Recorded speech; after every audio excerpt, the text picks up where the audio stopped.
Well, hey guys, today's video, all my trucks are broken. My brown Dodge, my green Ford, my blue and white Ford, they're all broke. We're going to fix some of it here. First up is the brown Dodge. I hauled the black Dodge over there with it to a little car show at work, and the right front caliper locked up on the way home. So it's a brand new reman unit. So I bought another one because they're cheap, so we got to change that, but I'm doing a little maintenance here. Just under the hood. Wait a minute, wrong size wrench. If you missed it, go back. I got a whole build series on this truck, but essentially I restored this truck. I'll restored in quotation marks. Put this truck back together. Now it's 5 trucks made into one, but this is a 56,000 mile-ish. Was original 56,000. Now it's out of different frame, different motor, different cab, but it's mostly original paint. And one of the first things I did is I put this Junkyard Magnum 360 or 5.9 in it, and I don't know the backstory. The oil pressure is super wonky on it.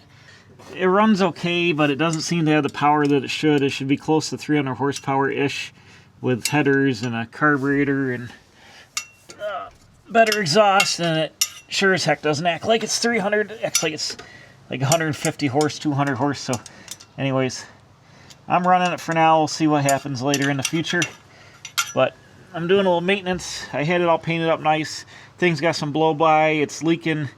I painted it. It's the only way they come to carburate these is put a air gap style intake, which is cold-blooded a lot, and it's leaking oil and water. All the rainwater pools on the intake, and then it turns into a goo. It ate all the paint off it, and it doesn't look the best.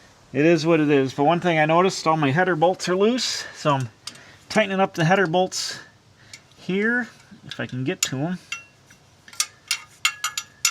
I never retorqued them, I guess, after I put it together, and that's something you should do with header bolts, because they will loosen up after a little while in the beginning, or I guess they'll continue to loosen up. It's just the way that it is. So I got stainless steel headers with steel bolts. You got different metals. The heat and contrast at different temperatures, and that can make them also loosen up, and I can't get this one very good, but they were all not very tight. That one's tight-ish now.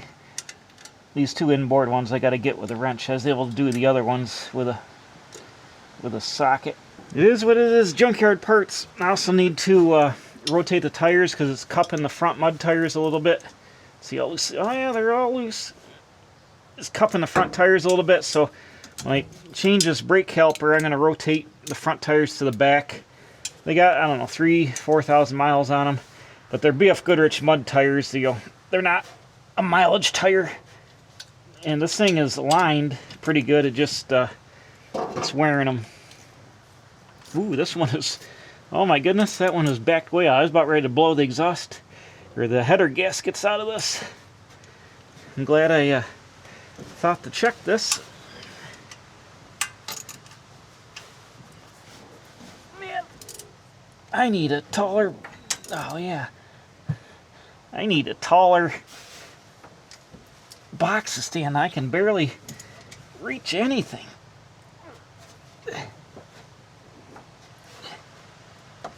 Build a lifted truck. It's fun.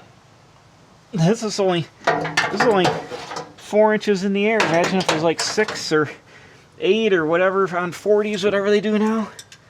This is just a little guy on 33s. Anyways, we'll tighten the headers back down. I actually had one of the collector bolts fall out of it when it was brand new.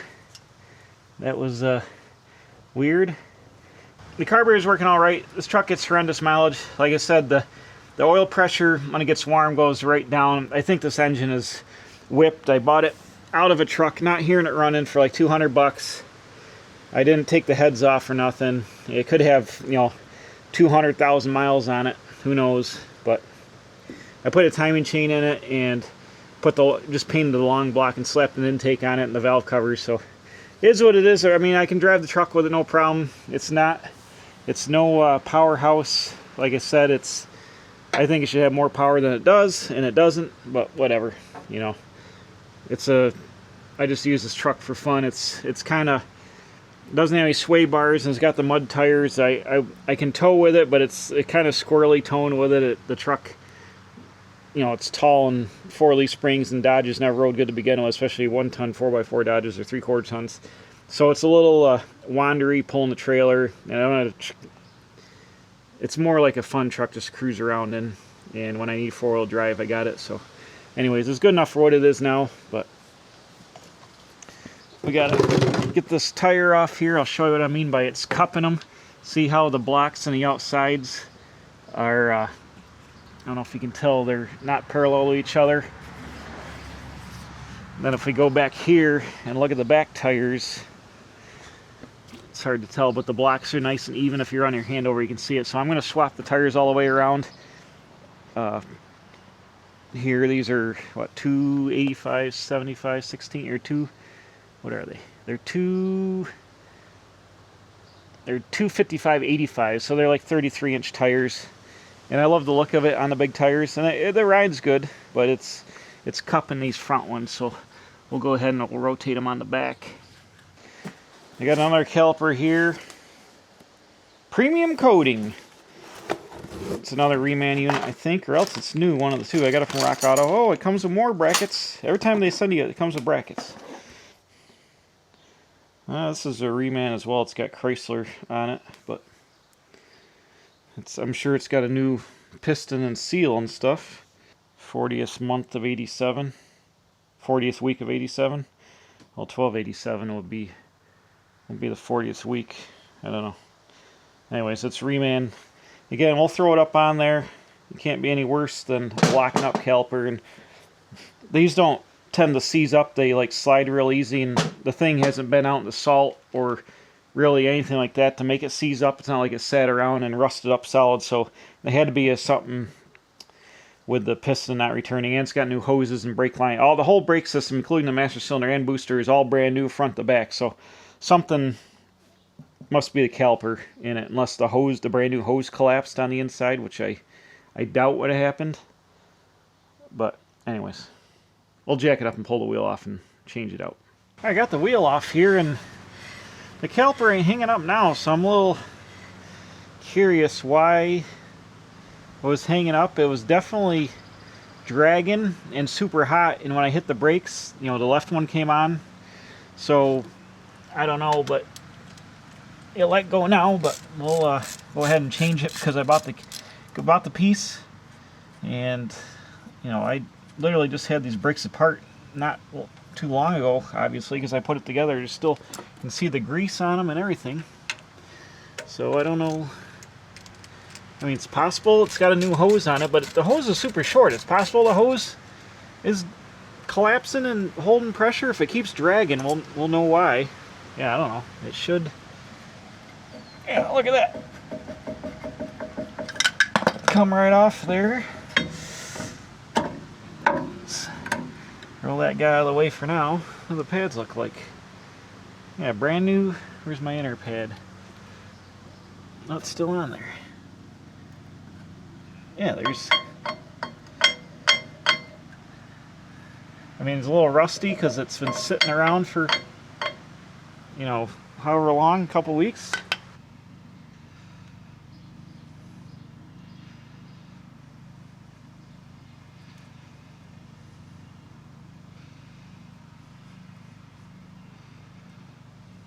Oops.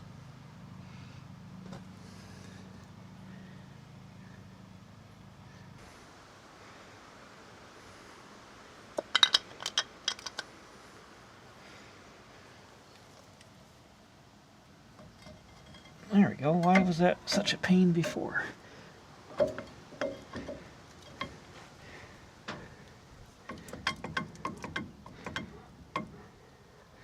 Yeah, that should, like I said, I don't see anything wrong here mechanically, so it had to have been a hydraulic problem.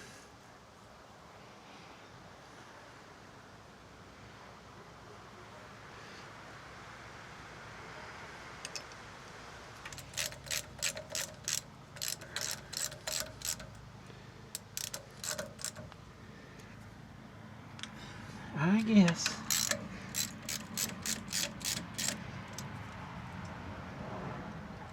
Boom. Alright, can I get the hose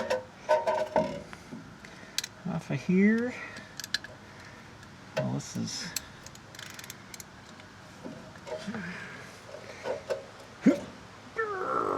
Uh-oh. Come on, man.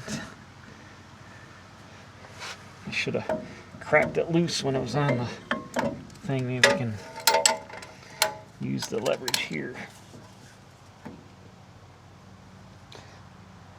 Ah, there we go. Oh, she's leaking already. Shoot.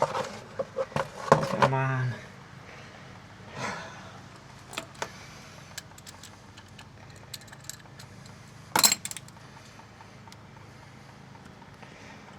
Mercy sakes, that's a lot of brake fluid.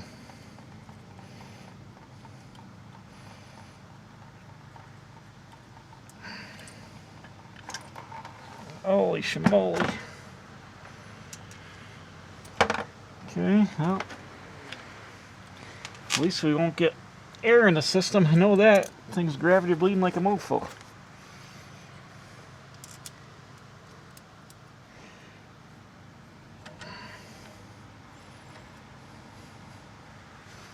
Ow.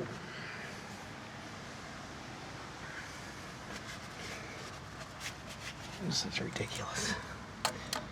Of course, that won't fit. Alright, now we got it. Wrench to the rescue.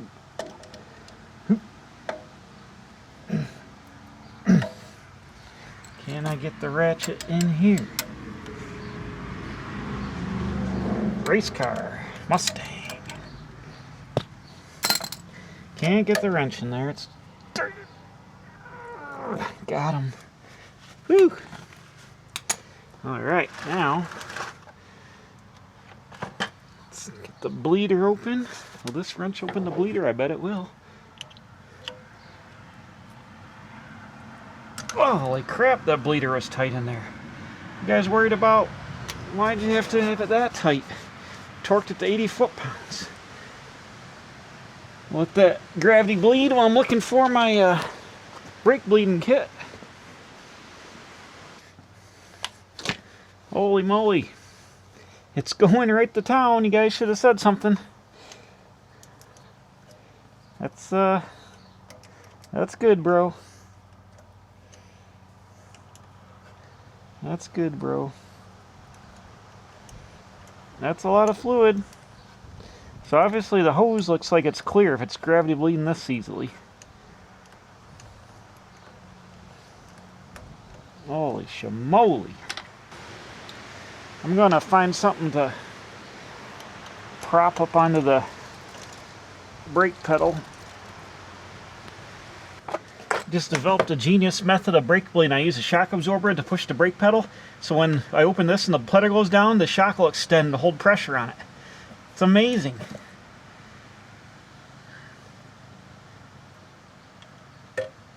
I'm gonna have a feeling this bled up pretty good because it did all that gravity bleeding, but we'll try it a couple times.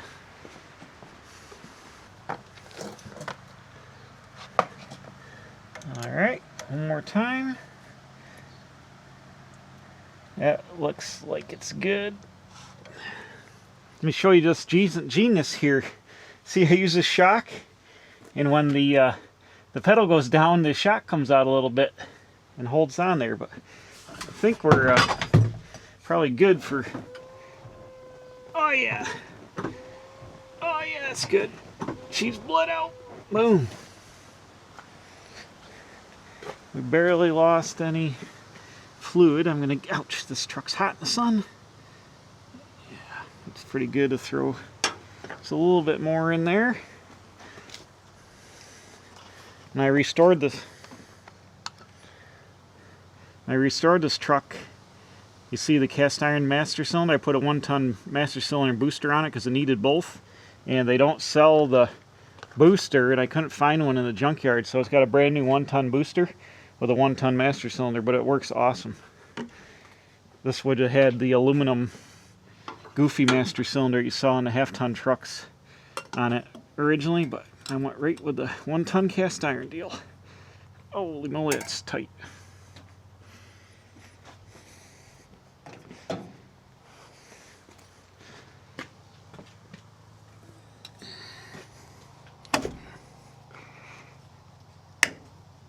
got him. So we should be all set here with the bleeding. Oops. Is it leaking out of the, I don't see it leaking out of the hose. Just go ahead and get rid of all that. Boom. Test. I put a 98 Ford Dana 60 in here out of a van. That's why it's got these long studs. It's the modern style Dana 60. It's not the original one that way you had to take the drums and the axles apart. And the original rear end was super rotten. So this came out of my 98 Ford van. It's only got like 80,000 miles on it, and it was pretty much rust free and brand new big brakes. Unfortunately, just got two different size lug nuts. 22s on the back and 21s on the front.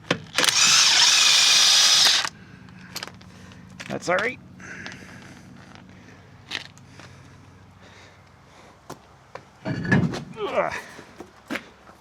Yeah, you see there, it's got the big Ford brakes.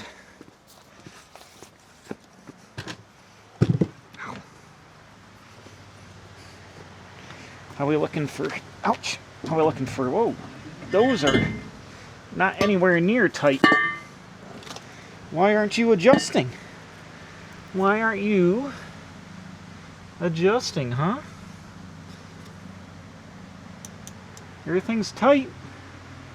Why aren't you adjusting? Oh, you can also see I added some timbering suspension action here. Huh. I don't know why you won't adjust. Very curious, huh? We're going to adjust her by hand here. Put some rounds in her. I love working in the driveway. You get to kneel on all the stones that you can't see because they blend in with the stones in the blacktop. It's great. These are brand new drums too. I don't know why this thing's not adjusting. I mean, I barely back up with the truck. Maybe that's why, but oh, ouch. That's really loose.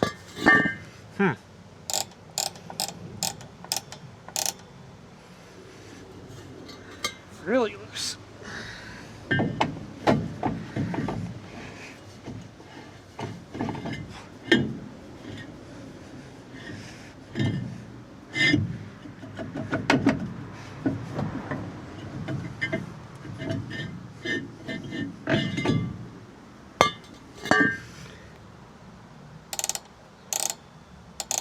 Huh.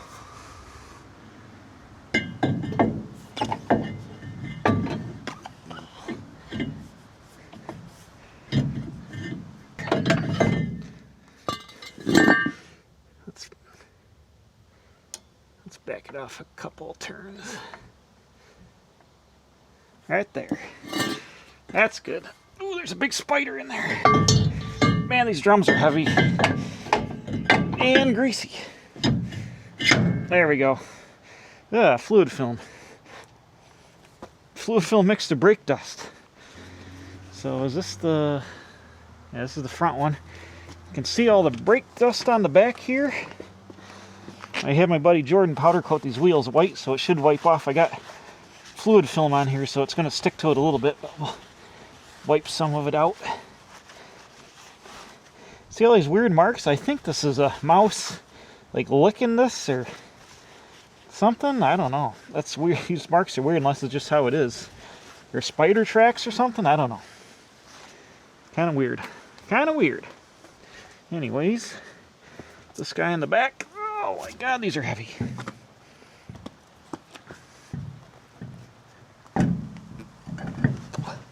Goes all the paint and powder coat. Oh.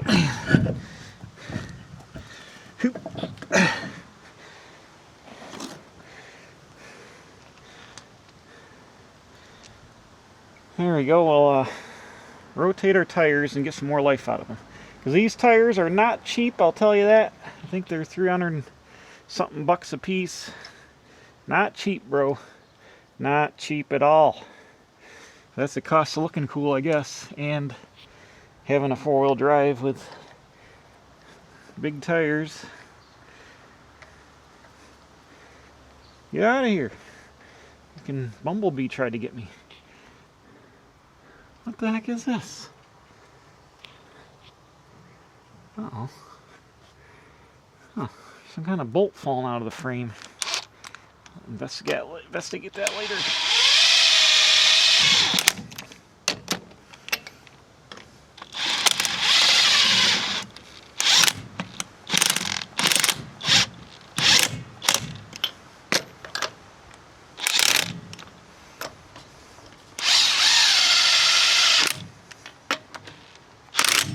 Tighten these by hand later after I get them all swapped.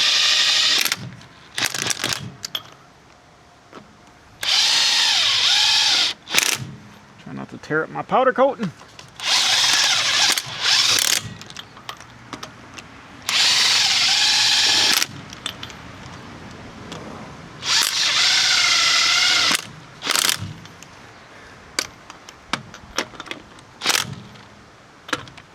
Alright, they're on there enough for government work right now. Awesome. Okay, let's continue on with repairs. Project Green Machine, my 95 F250 over here, has a problem. I'll show you the battery's disconnected so it won't start. But right now, you take the ignition and turn it on, and it freewheels. It starts the truck, but then look, there's no action. It won't turn it off.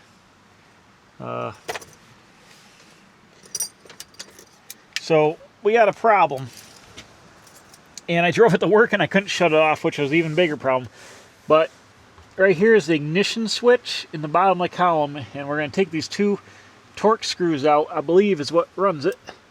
And I'll show you what's wrong, because I believe that we can see it. So let me get the tools for that and we'll take a look. Alright, we got a Torx, what size is this? T30. Whoops. T30. And I think we just got to take these two screws out.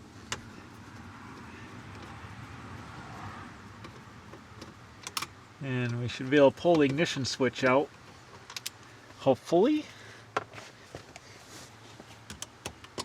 The ignition switch is this whitish yellow looking piece of plastic.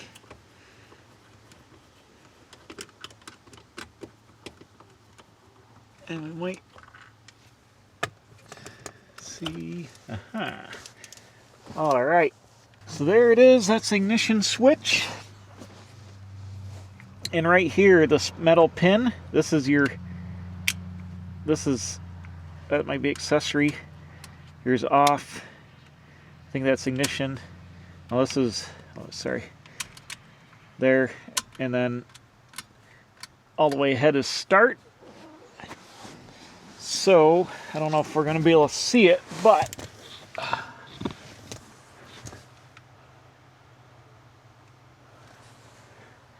right up in here, there is a plastic rod right there. See in the aluminum, there's a piece of yellow.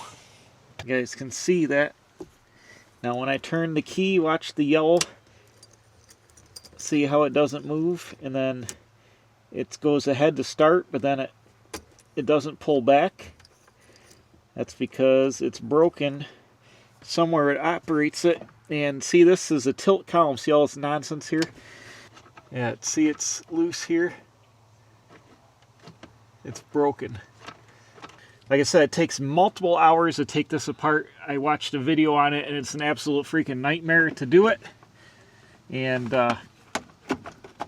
requires special tools. So I got an idea. Hold on. Hear me out.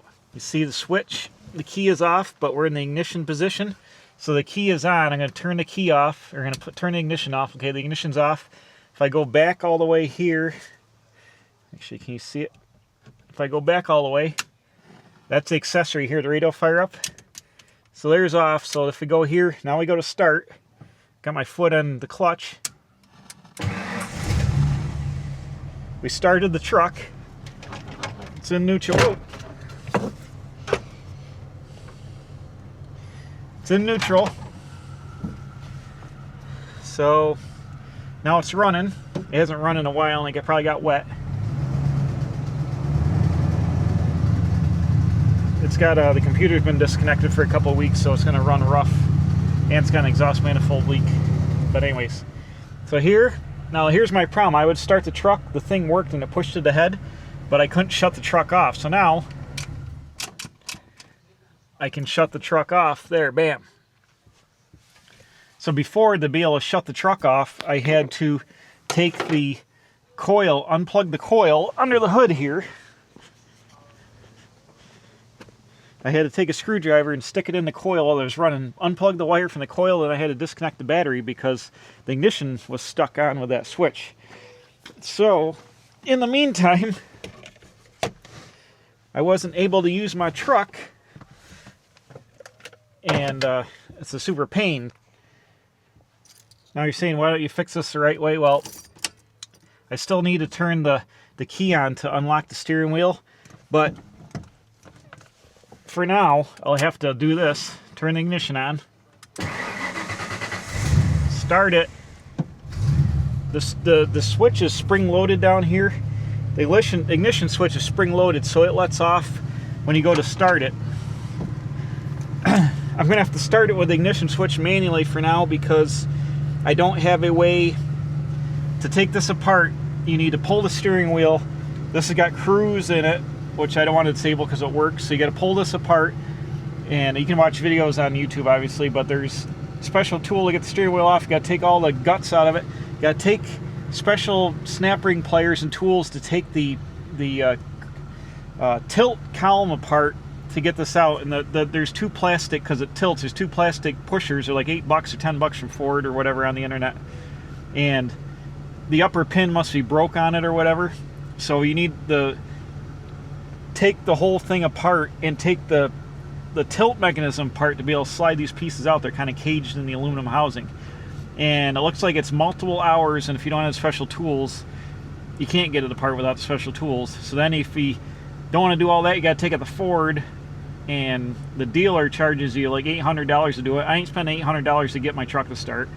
And there's other guys that on the internet that do it at their shop. It's a couple hours for them to do it, so you're talking $300-400 for them to do it.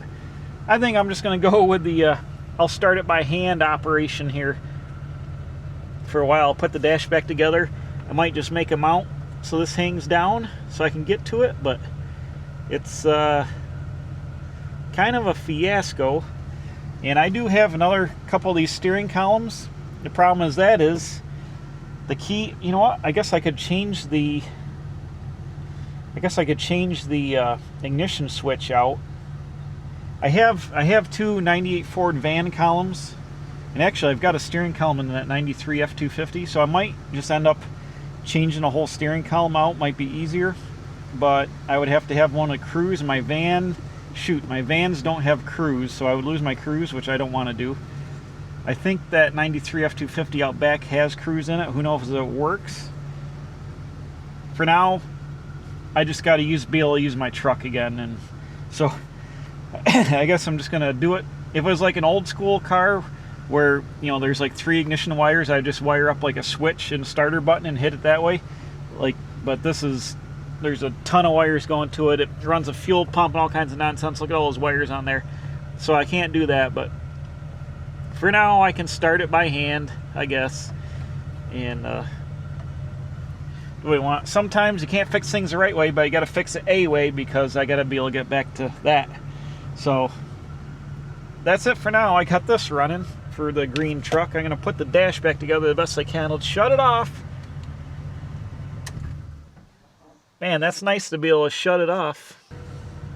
So I guess that's it for this truck. I'm going to just put the dash back together and leave the battery hooked up, obviously, and let it run, drive it around, let the thing learn again. But crisis averted. At least I can shut it off, having to disassemble half the engine bay. I gotta let it learn here. The computer's been unhooked for a couple of weeks.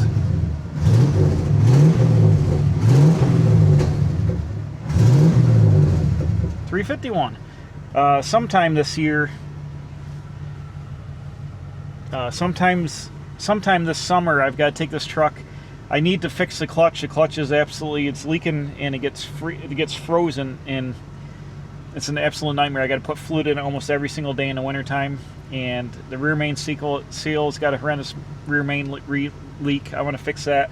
So I have a clutch for it and stuff. It's got about 100,000 miles on the clutch that's in it. So I want to pull the engine and transmission out of the truck. I think it'd be easier to do it that way than try to get the transmission out just by itself, just because it's very heavy and awkward. I think pull the whole chute match out. I got to fix the exhaust manifolds. I want to change the oil pan too. The oil pan's getting pretty scaly. I've been putting grease on it, but it really should probably have a new oil pan. So that's something else I want to do, and just be easier to pull the whole engine out of the truck. So that's my plan, is to do that at some point here this summer. But for now, at least I can start and use the truck again. That's a win.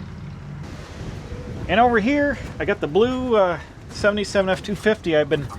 I stashed it all the way up on the ramps. The transmission leaks, but I found if I put it uphill, oh, you know what? It still leaked. Son of a bee sting.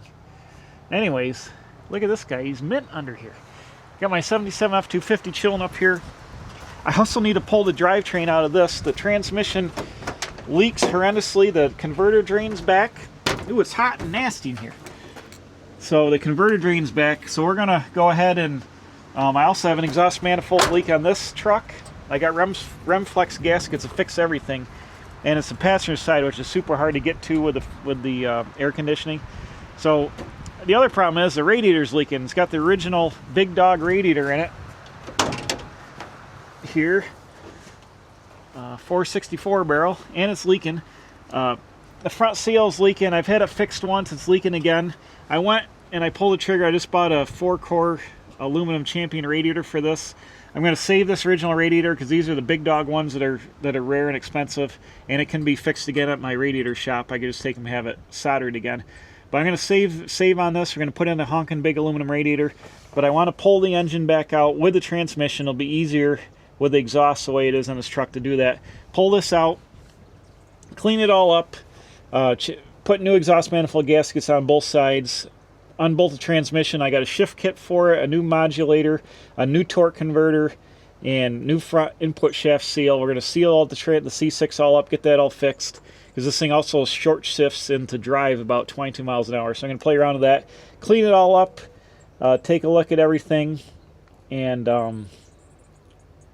I think I might take the cast iron intake manifold off. It's a spread bore manifold, and I got an adapter on it with an Edelbrock carburetor. I have a couple of aluminum Edelbrock 4-barrel intakes for them with the square bore pattern. I might change to an aluminum intake manifold while I'm at it, and I have a Holley 750 that I think I'm going to put on here. Right now I've got an Edelbrock 600, which works good on it, but I think I'm going to put the Holley 750 on it because the 600 is a little bit small for this. I mean, it works all right, but you run out of fuel at the top end. So I think about doing all that. So this is another pull it all apart job. I just been storing it up here on the ramps because it was out of the way, and I thought it was going to keep the thing from leaking, but it's not. I also need to put brakes on the back of it, and/or I might pull the Dana 60 out, and I've got a Sterling 10 1/4 in the other Ford truck, the 93 Ford I just talked about in the other truck. I might swap that in here because that'll give me modern style brakes, a bigger full floater axle for this. I might do that because you put brakes on this, you got to pull the axles out. It's a real pain. And I also need tires for this truck. I'm actually going to take the wheels and tires off the green truck. Oh no, why is the brake light on? Why is the brake light on?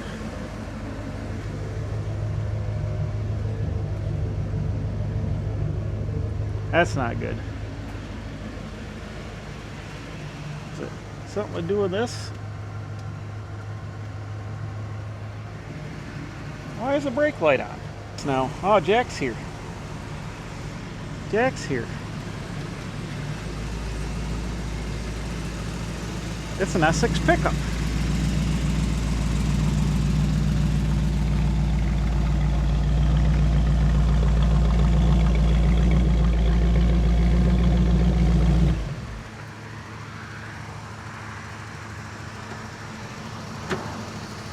I want to see this old guy get out of this truck.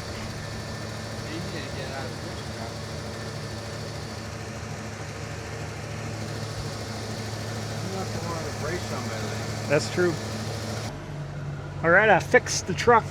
I got plastic shavings stuck everywhere, but I bent up some little sheet metal clips and I zip screwed the switch down here under the dash so I can reach it. So right now it's running. I'm gonna leave it running, let the battery or the computer learn a little bit, but I just slide her and do what I gotta do, turn the key on to unlock the steering column, and then slide the switch.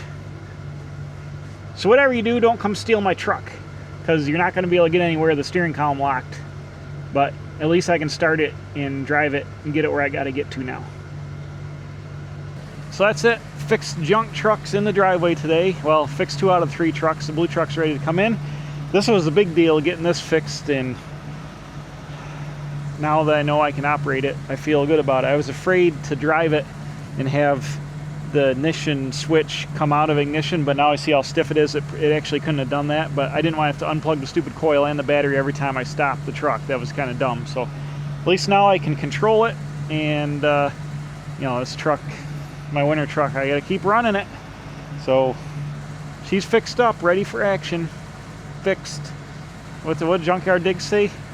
It's not better, it's not fixed, but it's different. Something like that. It's not fixed, but it's different.